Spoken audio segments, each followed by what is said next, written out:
Good morning सिद्धि Hindi online classes में आपका स्वागत है। हम स्थापना की कलम देखेंगे क्योंकि हमने पूंजी की कलम पूरी कर ली है। अब हम स्थापना की कलम में आगे बढ़ेंगे। इस कलम को अभिधान की कलम, संयोजन की कलम या संघ की कलम के नाम से भी जाना जाता है। हस्ताक्षर की कलम के रूप में भी जाना जाता है। इसके बहुत सारे नाम हैं। अभिधान की कलम, संयोजन की कलम, संघ की कलम, हस्ताक्षर की कलम। स्थापना की कलम का नाम है कि सार्वजनिक कंपनी के लिए कम से कम 7 और निजी कंपनी के लिए कम से कम 2 व्यक्ति कानूनी रूप से मान्य उद्देश्य के लिए कंपनी की स्थापना करते हैं। तो आपको यहाँ पर 1 मार्क का सवाल ये पूछेंगे कि सार्वजनिक में कम से कम कितने व्यक्ति जुड़े हुए होने चाहिए। तो सार्वजनिक कंपनी में कम से कम 7 व्यक्ति संचालक या कार्य करते हुए होने चाहिए और निजी कंपनी में कम से कम 2।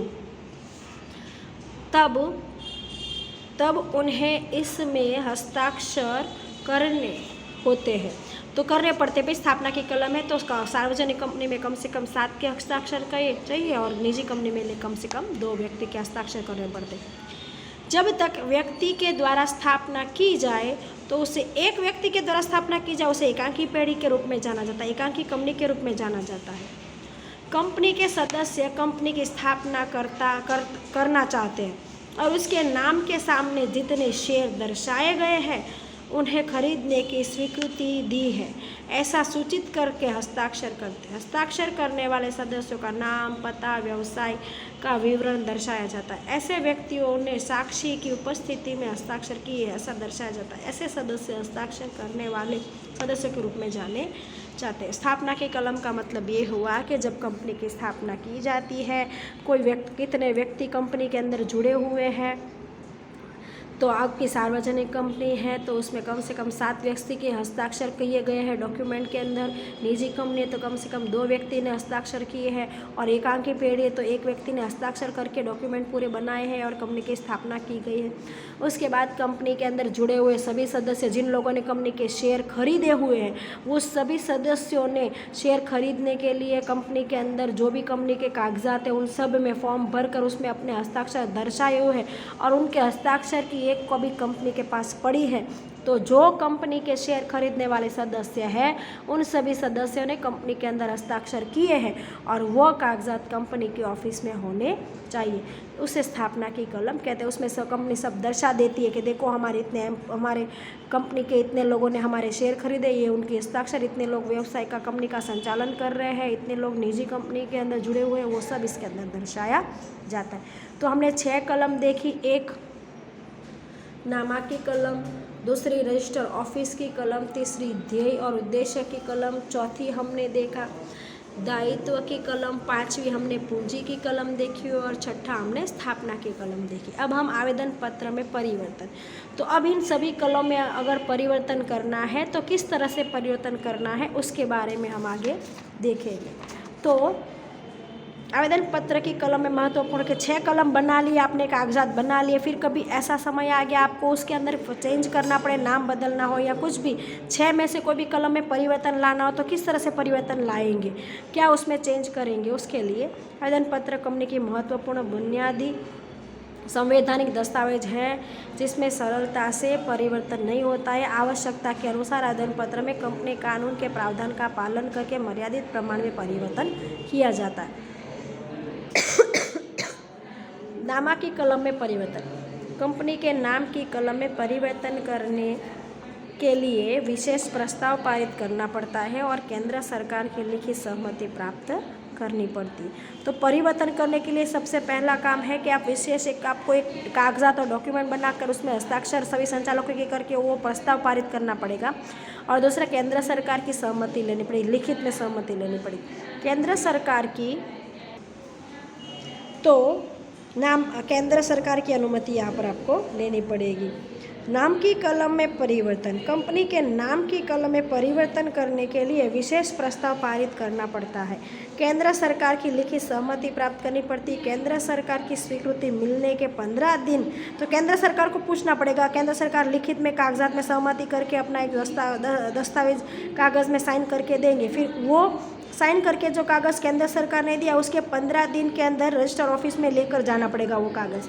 फिर रजिस्टर ऑफिस को वो कागज़ प्रस्तुत करना पड़ेगा और उनको बताना पड़ेगा कि हमें देखो इस कलम में हमें परिवर्तन करना है, तो नाम हो या पंजीकृत करवाना पड़ता है। किंतु कंपनी के नाम के अंत में निजी प्राइवेट शब्द जोड़ा जाए, वो दूर किया जाए, तो केंद्र सरकार की लिखित सम्मति आवश्यकता नहीं है। एक चीज़ के लिए केंद्र सरकार की सम्मति की आवश्यकता नहीं है कि कोई भी कंपनी के निजी हो वहाँ पर प्राइवेट शब्द लिखना है या जोड़ना है या काटना है, वो कुछ जोड़ा हुआ है तो उसको काटने के लिए केंद्र सरकार की अनुमति नहीं लेनी पड़ती, और अगर आपने जोड़ा हुआ नहीं, जोड़वाने के लिए भी आपको केंद्र सरकार की अनुमति लेनी पड़ती नहीं है। बाकी सब कलम के अंदर आपको अनुमति, नाम की कलम के अंदर नाम में परिवर्तन करना है तो केंद्र सरकार की लिखित में अनुमति ले लो। केंद्र सरकार ने आज अनुमति दी है तो 15 दिन के अंदर आपको रजिस्टर ऑफिस के अंदर जमा हो जाना है। अगर 15 दिन के अंदर आप नहीं जाते हो, 15 दिन के बाद 16वें दिन अगर रजिस्टर ऑफिस में जाओगे और नाम परिवर्तन करने के लिए बोलोगे तो भी वो वहाँ पर वो कार्य होगा नहीं, क्योंकि आपको वापस दूसरी अनुमति लानी पड़ेगी। तो अनुमति मिलने के 15 दिन के अंदर ही रजिस्टर ऑफिस में जाकर नाम बदल देना है। अगर रजिस्टर ऑफिस में और रजिस्टर ऑफिस की कलम में परिवर्तन करना है, सेकंड नंबर की कलम है उसमें परिवर्तन करना है तो क्या करना पड़ेगा?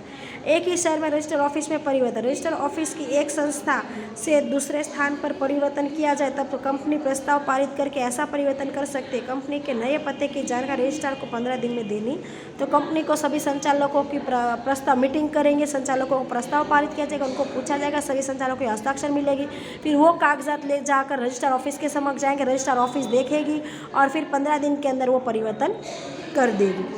ऑफिस बदलनी हो ना तो एक राज्य से दूसरे राज्य में ऑफिस चली जाए तब रजिस्टर ऑफिस में क्या परिवर्तन कैसे करेंगे? तो कंपनी की रजिस्टर ऑफिस एक शहर से दूसरे शहर में बदल दी जाए तब विशेष करके एक प्रस्ताव पारित करना पड़ता है और इसके लिए कंपनी रजिस्टर ऑफिस के रजिस्ट्रार के अधिकृत कार्यक्षेत्र से दूसरे दूसरे रजिस्ट्रार के अधिकृत कार्यक्षेत्र में परिवर्तन हो तब प्रादेशिक डायरेक्टर के पास जाकर उनकी स्वीकृति लेनी पड़ती है। जिस तरह से आप देखो गुजरात राज्य में एक स्कूल से दूसरे स्कूल में जाते हो तो आपको जिला शिक्षण अधिकारी की हस्ताक्षर नहीं चाहिए, लेकिन आप गुजरात से राजस्थान पढ़ने के लिए चले गए तो आप जो भी टीसी लोगे उस टीसी के पीछे जिला शिक्षण अधिकारी की हस्ताक्षर चाहिए। उसी तरह यहाँ पर कि भाई आप सूरत के अंदर आपकी ऑफिस है तो सूरत में ही अगर एड्रेस चेंज कर रहे हो तो वहाँ पर बॉर्डर तो उसको नियम तो सूरत के ही लगेंगे, तो आपको कोई और अन्य जगह पर आपको स्वीकृति सिर्फ रजिस्टर ऑफिस में चले गए और वहाँ पर आपने स्वीकृति ले ली, लेकिन सूरत में से आपकी ऑफिस मुंबई में चली गई तो मुंबई के जो भी प्रादेशिक डायरेक्टर है या तो बारडोली में चली गई या तो बाजू में वलसाड़ गांव है वहाँ वलसाड़ शहर में चली गई, तो वलसाड़ शहर के व्यक्ति जो भी प्रादेशिक डायरेक्टर होंगे उनकी अनुमति लेनी पड़ेगी, उनकी स्वीकृति लेनी पड़ेगी। भाई देखो आपके वलसाड़ के अंदर हमारी ये ऑफिस हम स्थापित करने वाले हैं और ये हमारा एड्रेस है, तो वहाँ पर पंजीकृत करवाना पड़ेगा। तो शहर बदल रहे हो तो दूसरे शहर के प्रादेशिक डायरेक्टर के हस्ताक्षर चाहिए, उसकी स्वीकृति चाहिए, लेकिन शहर नहीं बदल रहे हो तो सिर्फ डायरेक्ट रजिस्टर ऑफिस के अंदर जाकर भी आप परिवर्तन करवा सकते हो।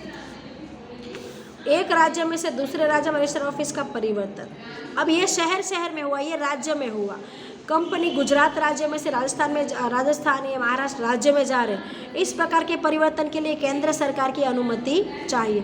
इस प्रकार की परिवर्तन के पहले मैंने भूल से मुंबई बोल दिया, लेकिन फिर मैंने वलसाड़ और बारडोली का पता दिया। उस तरह से एक राज्य में एक ही राज्य के एक शहर में से दूसरे शहर है ये, और ये राज्य बदल रहा है तो केंद्र सरकार की अनुमति लेनी पड़ेगी।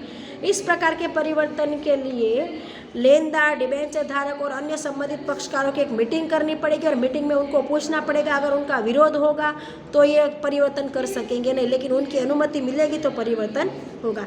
जिस राज्य के रजिस्टर ऑफिस में परिवर्तन करनी हो उस राज्य के कंपनी रजिस्ट्रार के अंदर निवेदन करना पड़ेगा।